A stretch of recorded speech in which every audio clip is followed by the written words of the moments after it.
on to David Boren is the most influential and consequential Oklahoman of the past half century. The role he's most proud of, and the one he had prepared himself for since he was a young man, is the presidency of the University of Oklahoma. Before he retires, President Boren spent an afternoon with our anchor Scott Thompson to talk about the legacy he hopes to leave behind at the state's flagship university.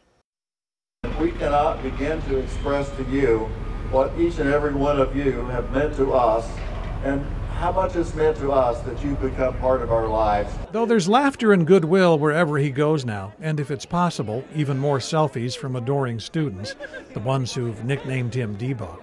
There's a sense of the unknown, too, on the Norman campus.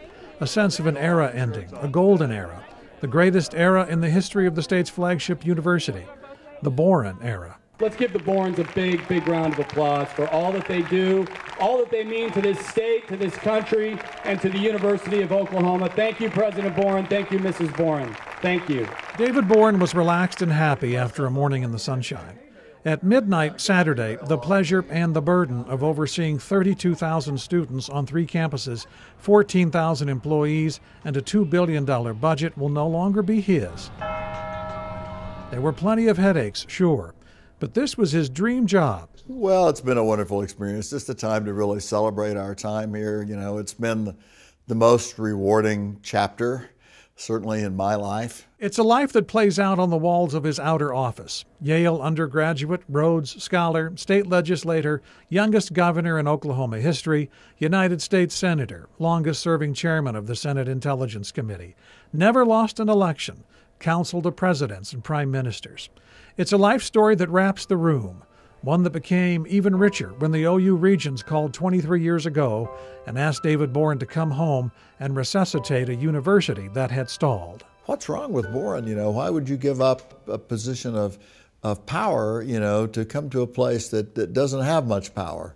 And, you know, I said, well, that's a confusion. Public service is not about power. Public service is about service. In the Boren years, the crumbling Norman campus was rebuilt, and in Tulsa came the Schusterman campus, the Tisdale Health Clinic, and the School of Community Medicine. And most importantly, Boren turned his attention to refocusing on OU's academic excellence.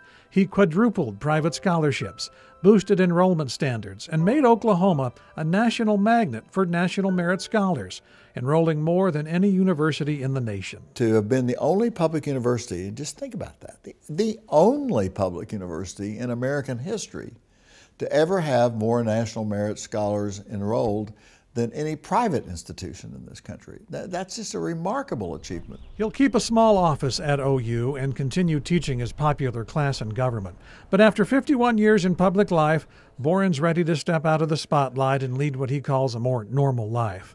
Remembering what he wrote in his diary as a 22-year-old in Oxford, England, that he hoped to become a U.S. Senator from Oklahoma and president of its flagship university. The most rewarding thing you can do is to invest your life in the next generation in a place that you love. And nothing means more than that. And because David Boren's dreams came true, OU, and the state whose name it carries, became a better place. In Norman, Scott Thompson, 2 Works for You. He's an incredible man.